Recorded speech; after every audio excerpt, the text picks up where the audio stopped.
Hi Discovery, your positive discipline tip of the week this week is agreements. And at Discovery, we are big on making agreements with our kids. This is something that you'll see in a lot of classrooms. A lot of classes have class agreements. They've made these at the beginning of the year. They've had a class meeting and they've all come to agreements about behavioral standards or just what to expect from each other in the classroom. And if you have these in your class, it's a great idea to become familiar with them so that you know the agreements to uphold when you're working in the classroom. If you are leading a selective or an enrichment, or if you're chaperoning field trips, it's a great idea to take a little bit of time in the beginning to have a chat with your kids and make some agreements in advance so that everybody is set up for success. If you want to implement this at home for any issues that you're having, this is a great way to get some buy-in and sort of give the kids some ownership about finding solutions to the problems.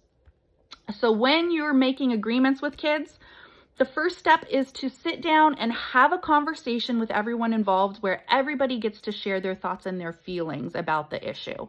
Everyone's feelings are heard, everyone's point of view is considered, and everyone feels like their input is valued.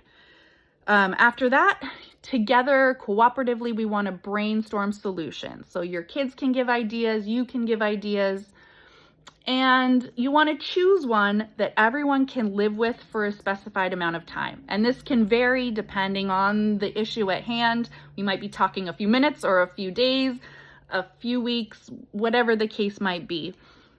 Choose something that you can try for a set amount of time. And as much as possible, if you can, try and let this be a choice that the kids have come up with or are excited about trying, even if you are pretty sure it is not going to work.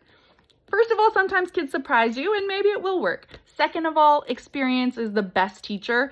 And if they can see for themselves that something doesn't work, that's going to be much more powerful than you saying, that's not going to work, let's not do that.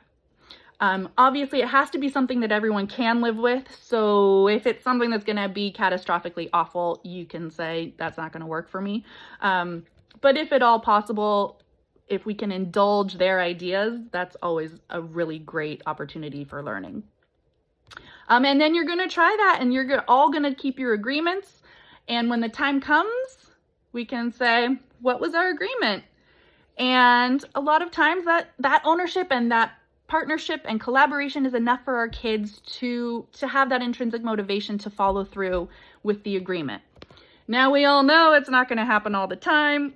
When we get down to it, a lot of times our kids are not going to keep their agreements, and we'll have plenty of videos to come on what to do in those situations. But for now, we just want to focus on the process of making these agreements, having these expectations laid out in advance so that everybody has the best opportunities to succeed and do well. So we hope that you can practice making some agreements with your kids, and we wish you lots of luck this week.